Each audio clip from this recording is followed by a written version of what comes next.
peça. Glória a vós, Senhor.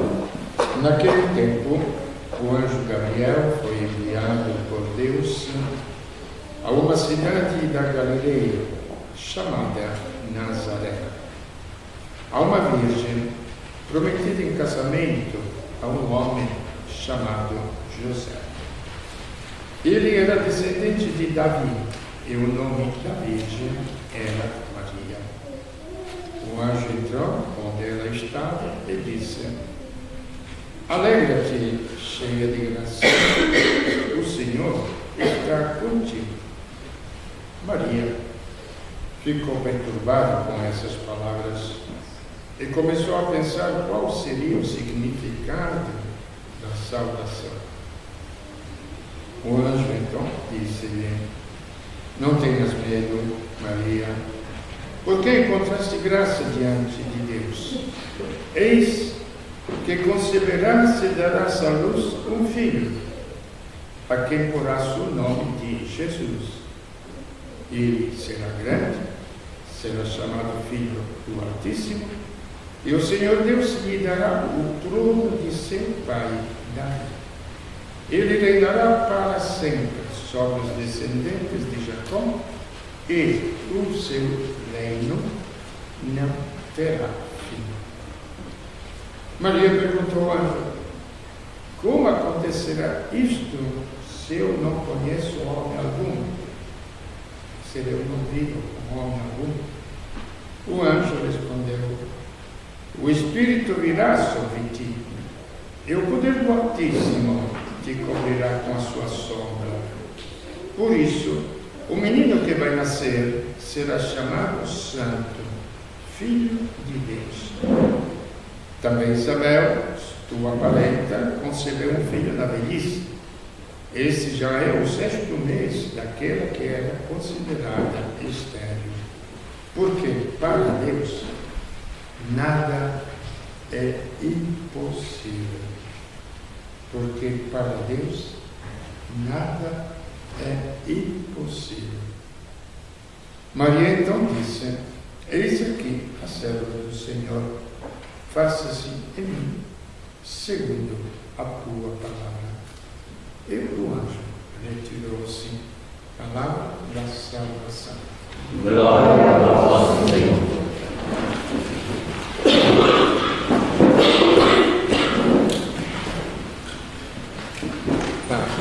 Claramente manifestado a dimensão pagã.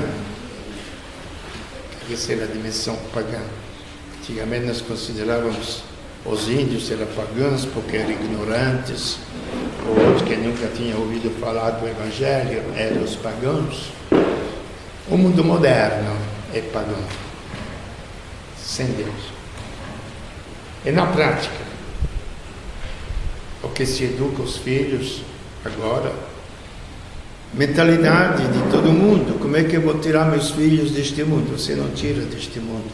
O problema é que você colocou outros valores fora daqueles que este mundo apresenta. Se quiser, se o filho quiser aceitar, aceita. Se não quiser aceitar, o futuro será dele. Então, o Natal, todo mundo chega, espera a festa familiar, etc., que todo mundo faz. Família todo mundo tem, no mundo inteiro tem. Afetos familiares existem, ninguém pode negar. Precisava um Deus ter vindo sobre a terra, morrer na cruz, para reunir a família? Não precisava. Já foi feito desde o início dos séculos, quando Deus instituiu o casamento, que até ele foi por brejo, mas tudo bem. Então, temos que ser bem claro: se um Deus vem na terra, não vem para passear, não vem para fazer turismo, como atualmente está se fazendo, todo famoso turismo religioso, todo mundo organiza. Não estou criticando ninguém, pelo amor de Deus. Quem quiser fazer turismo, faça turismo, mas não ponha religioso, pelo amor de Deus. seja turismo, visitar. Eu gosto da natureza. Agora não faço mais, de vez em quando pegava, andava nas estradinhas por aí para ver, procurava caminhos que ninguém fazia, etc., para ver a natureza. Turismo. E o que a natureza te oferece? Mas religioso? Não. Turismo religioso, sabe onde que se faz? No teu coração, na tua mente, na tua alma. É uma viagem mais longa do que todas as viagens que a Terra possa oferecer. E é mais profunda e é mais humana, porque nós vivemos com a inteligência, com os nossos pensamentos, nós vivemos com os nossos afetos, nós vivemos com a nossa natureza. Então, à noite eu estava vendo depressão de Natal. Agora tem depressão de Natal. Já ouviram falar disso? Não? Depressão natalina. Tudo tem um nome. Por quê? É lógico. É lógico. Porque a família era grande, quando fazia as festas antigamente, e agora, se você se reúne no Natal, falta. Aí vem aquela lembrança, então, depressão na vida. Lógico. No lugar de a gente ser mais concreto e mais real, para dizer que tudo passa na Terra, e que tudo morre na Terra. Isso nós não queremos encarar. A mesma coisa que a gente fala da morte, descansou. Morreu. Morreu, acabou. Descansar uma ova. Entendeu? Morreu. Mas nós não queremos encarar isso, porque nós não temos resposta para isto. Então, o Deus que vem, esse Natal, ele traz aquilo que ainda Deus não tinha colocado na terra, a vida eterna, a vida divina. Deus tinha dado a vida humana, com todos os seus requintes, com todas as suas belezas, com todas as suas atrativas, maravilhosa, foi Deus que fez, então presente de Deus.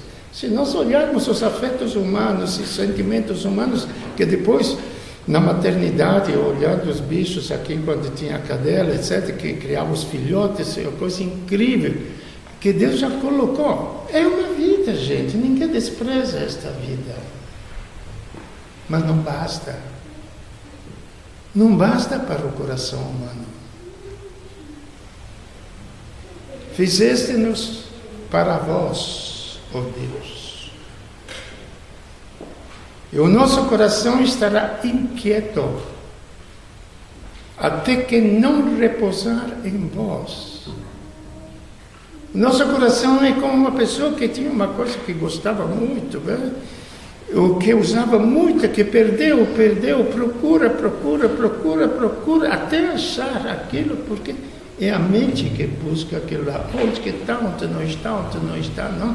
Onde Jesus fala, procurai e achareis, pedi e vos será dado. Então, este fato histórico porque nós podemos colocar o tempo, que a história é feita pelos homens, a vida é feita por Deus. A vida por Deus não tem tempo, é além do tempo, é mais do que o tempo. A nossa existência na Terra é histórica, quando nasceu, quando viveu, quando morreu, quando fez isto, quando casou, quando não casou, quando teve filhos. Isso se chama história, que é crônica, e depois história não é. A história é simplesmente a história da vida. Então, nesse sentido, gente, é o Natal. Consideramos o quê? Aquilo que chamam uma palavra, a aventura humana de Deus. Deus se fez homem. Ele não veio a habitar num templo. Na primeira leitura nós encontramos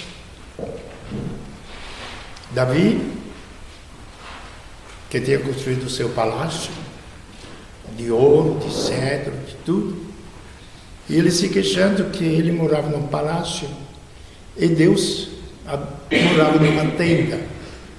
Era a famosa tenda que eles carregavam junto o povo de Israel, onde tinha as tábuas da lei, onde tinha os outros apetrechos sagrados que ele carregava, onde que fosse, eles carregavam esta tenda, que era a casa de Deus. E ele se queixou. Aí Deus manda o profeta Natan, aí fala para Davi que não se preocupe não. Eu não preciso de um templo para morar na terra. Eu farei um templo. Eu construirei um templo. Depois de Davi, Salomão construiu o famoso templo de Salomão, tão famoso agora lá em São Paulo. O templo de Salomão, que historicamente tudo bem, foi feito, foi destruído, foi refeito, etc, etc. Até Deus falou como tinha que ser feito, deu a planta aos arquitetos lá, para eles construir aquele templo. Porque a glória de Deus tinha que se manifestar naquele templo. Então tinha todas aquelas coisas que nós ainda temos, incenso ao altar, incenso ao povo, e faz um monte de coisa nas missas.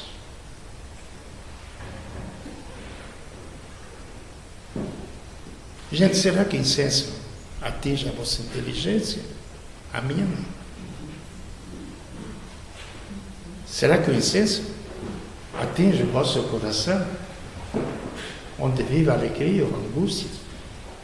O meu não. Mas para os homens isso é ato religioso, maravilhoso.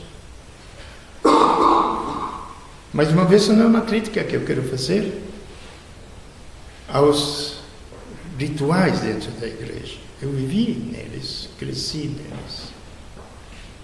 Mas nunca fizeram nada para mim, tudo isto aqui.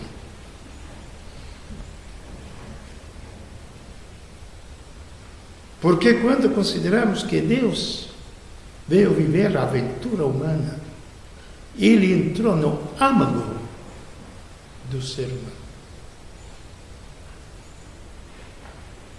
Eu construirei, alguém construirá o reino, o templo para mim. E eu chamarei ele de filho, e eu serei um pai para ele.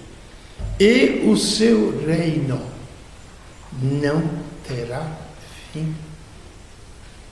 Aquilo que sempre disse, digo, repito para mim e para vocês. Prestemos bem atenção que Deus, Ele é de um amor infinito, não tem tamanho.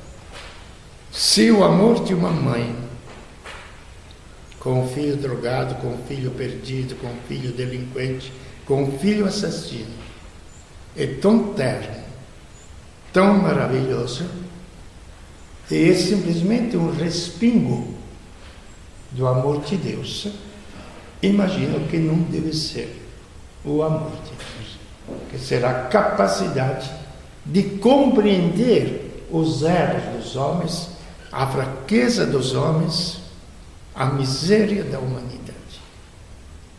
Infinito. Repito, o amor de uma mãe é um respingo, simplesmente, daquilo que é o todo. Então é este amor de Deus, esta capacidade que, pois, é o próprio Deus, porque Deus é amor, a essência de Deus é amor. O que é? Uma imagem que me vem para dizer o que é amor é da fonte. Uma fonte tem um reservatório enorme de água e ela jorra todo dia. É uma realidade.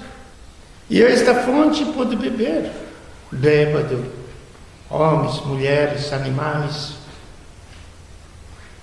gente bonita, gente feia. Ela não fala nada. ela simplesmente dá água.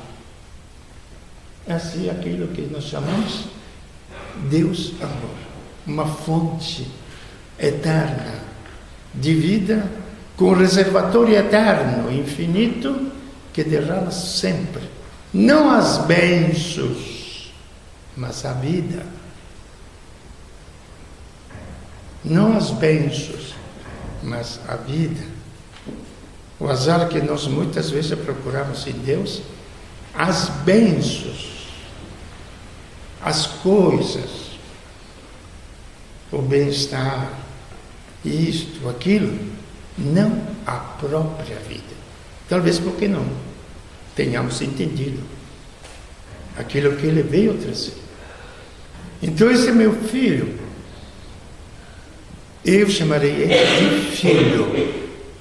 Eu serei para ele um pai. E o seu reino não terá fim. Eu anuncio já que nasceria um homem. Este é o anúncio do Natal. Já em Davi, 1000 anos antes. Ele será um filho para mim. E eu serei um pai. E o seu reino não terá fim. Então o que acontece? Que, como disse Deus, sendo uma bondade e um amor infinito. Mas ele não é cretino. Ele não muda os valores. Ele não muda as leis. Para as leis está de acordo com os meus sentimentos. Não muda. As leis são leis de vida. Então Deus não pode mudar as leis, porque iria contra a sua própria vida. Aí que acontece que se os homens querem mudar as leis, eu lembro aqui tem a Lúcia, que pode testemunhar quando fazíamos os primeiros, repito outra vez, já falei, mas é bom repetir, porque vem da humanidade hoje. A gente fazia as reuniões com os jovens, explicando os temas. Estou falando de mais ou menos, Luiz, 68, 46 anos atrás, não é? 46 anos atrás. Estava surgindo a propaganda, era Fortuna Carneiro, se chamava, que lançou a primeira ideia do divórcio no Brasil como lei. Então eles perguntaram: Frei, o que o senhor acha do divórcio? Bom, que eu saiba, o amor é feito para unir, não para separar. Com a lei, se nos considerarmos a lei, ela justifica uma coisa que está errada, porque se o amor é feito para unir, nós estamos fazendo uma lei justificando a separação. Então, como lei, para mim não serve. Agora, se nós olharmos as pessoas que separam a realidade, etc., é que nem uma doença do corpo. O corpo é feito para viver com saúde. Se vê uma doença, não vamos fazer uma lei justificando aquela doença. O câncer é bom. Aqui. A AIDS é bom. Hepatite é boa. Gente, faz uma lei justificada? Não. Você vai combater aquilo, vai dar remédio para aquilo. Aí sim, estamos de acordo. Então vamos dar remédio a esses males que existem na humanidade. Mas não vamos fazer uma lei justificando isso. Aí falaram: Frei, mas falei, não tem problema. Se a humanidade vai desse jeito, amanhã já vai chegar a lei para o aborto, depois vai chegar a lei para o homossexualismo. Eles falaram: o quê? Quando eu vi que já ficaram meio alvoroçados, vocês têm que pensar, 46 anos atrás, falei: já pensou mulher com mulher se beijando na praça, homem com homem, etc. Não? Frei, o senhor é muito pessimista. Depois virá a lei da eutanásia, que em alguns países já existe, e aí por diante. Essas são as leis de morte daquilo que é a vida, que Deus já colocou na natureza. Então o que acontece? Que para refazer a natureza é preciso de um remédio. E o remédio é a aventura de Deus no homem, o Natal. O remédio é o próprio Deus que se une à natureza humana. Mas não somente para sarar as feridas, que seria pouca coisa, mas para fazer desenvolver a capacidade humana.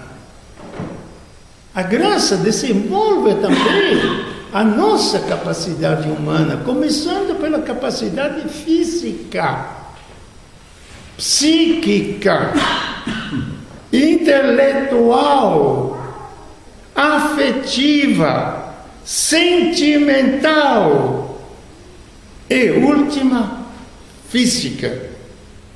Porque o último inimigo, que é o inimigo do homem, quando Deus fala que vai colocar debaixo de seus pés de Jesus todos os seus inimigos, vai colocar quem? Debaixo dos seus pés? Que o sumo sacerdote que o condenaram? Pilatos que o condenou? O Império Romano que o condenou? Não. Os inimigos de Deus é o mal que destrói o homem. Todos esses males serão tirados do mundo. E o último mal que atinge a humanidade é a morte. E ele também reduzirá a morte a nada. Ela não vai ter mais poder sobre o ser humano. Eu sei, olhando um pouquinho para vocês, pensando dentro de mim, mas isso parece o quê? É um sonho. Não, não é um sonho. Porque os homens podem ter sonhos para realizá-los, não? Tem o sonho de comprar um carro, tem um sonho de fazer uma casa, tem um sonho de viajar, tem um sonho de casar, tem um sonho de ter um filho, tem um sonho, vamos deixar os ladrões, assassinos, que tem sonho de roubar e de matar. Tudo bem, vamos deixar. Mas, sonhos bons. E Deus não pode ter um sonho. Deus não pode ter um ideal da vida.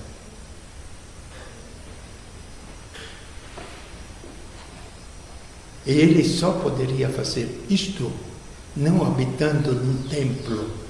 Por isso que eu falei para vocês, problema de cerimonial de igreja, inceitos, etc., que não diz absolutamente nada.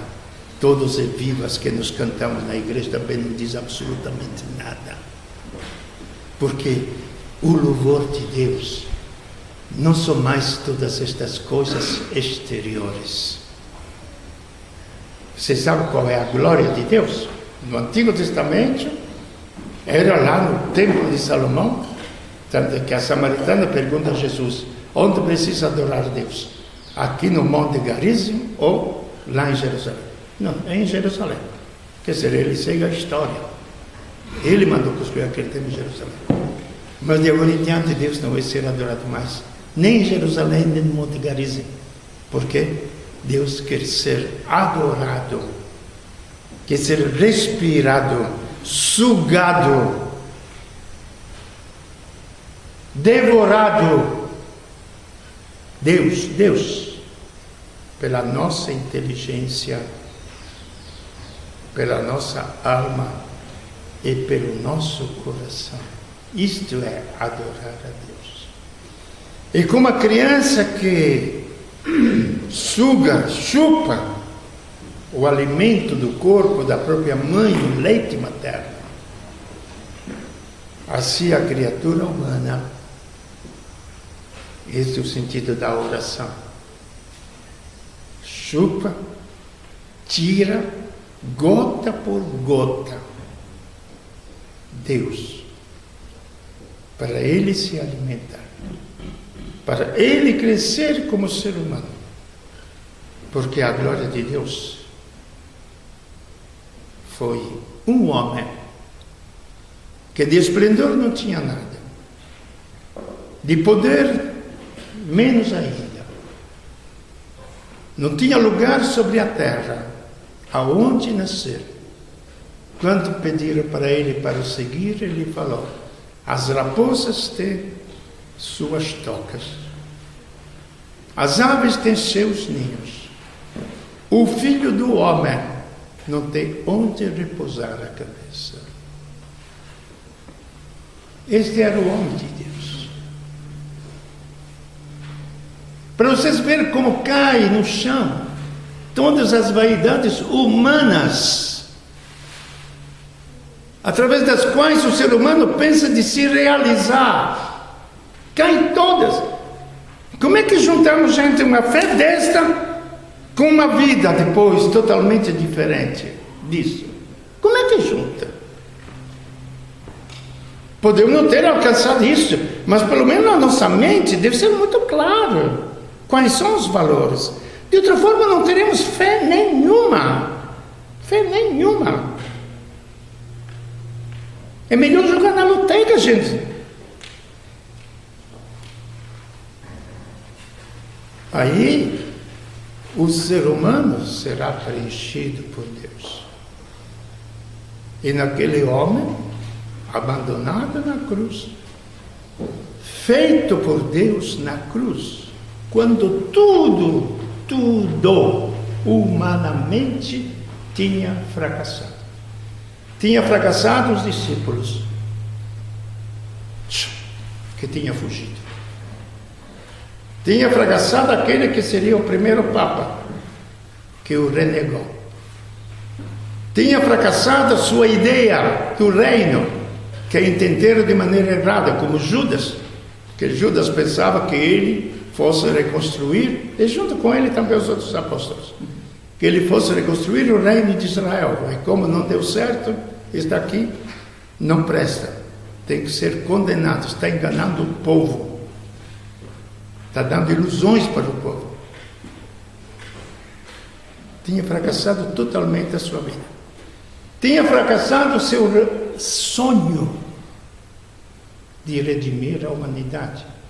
Depois de tantos milagres que ele tinha feito, cadê o povo que tinha recebido os milagres? Depois de milhares de anos dele ter conduzido um povo com sumos sacerdotes, que na frente dele fala: se tu és o Filho de Deus, desce da cruz e a gente vai acreditar em você. Este era o povo que ele tinha conduzido pela mão pelo deserto.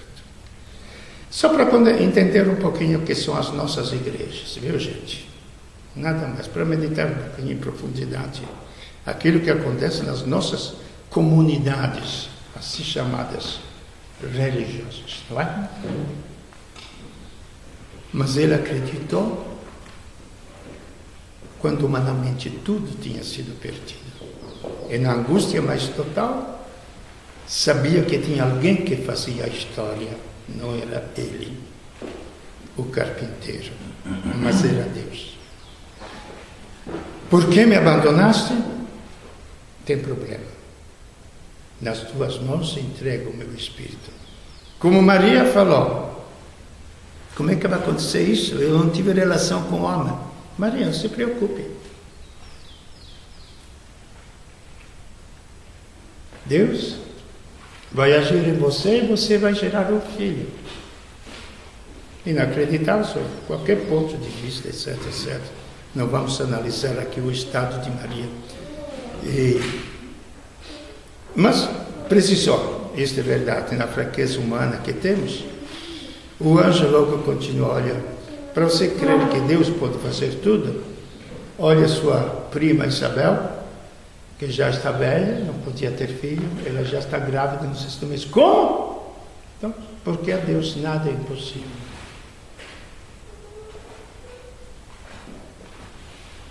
Então, naquela angústia, aquele homem fala: Deus, nas tuas mãos entrego o meu espírito. E Deus fez a sua história. Venceu a morte e depois se ressuscitou. E esse é o Deus que vem, é Deus que age na história. E finalmente vai dar este reino. E este é o futuro de Deus. E como disse, para terminar, quando contemplarmos aquela criança no Natal, não fiquemos só na poesia, gente. É bom para as crianças ter aquela poesia. Se vocês forem na minha cidadezinha onde eu nasci, lá não precisa fazer o presépio. Lá já é natural. Qualquer canto que coloque uma criança já é presépio, porque o presépio representa simplesmente o ambiente da cidadezinha onde o menino Jesus nasceu. E a gente fica entusiasmado com isso. Não, temos que contemplar aquela criança, que naquela criança está todo o futuro da humanidade. Naquela criança está toda a nossa vida.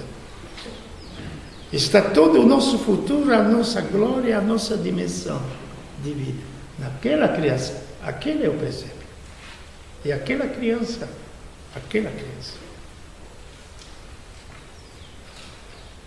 E terminando, ele é o meu filho, eu serei seu pai. E finalmente, a glória de Deus, o que é? Vocês sabem me responder agora? Não. Somos nós. Nós. O ser humano. Tão mesquinho, tão pobre, tão sujeito a dores, tão sujeito a tentações, tão sujeito a misérias. Nós somos a glória de Deus. Tem uma lógica? Tem. A glória de vocês pais que têm filhos não é isto, não é aquilo, não é aquilo, mas é o próprio filho. É o futuro do seu filho. Ou não é? Estou me enganando? É o futuro do seu filho. A grandeza do seu filho. Esta é a glória dos pais, o próprio filho. E a glória de Deus é o ser humano redimido em Cristo, naquele que vem no Natal.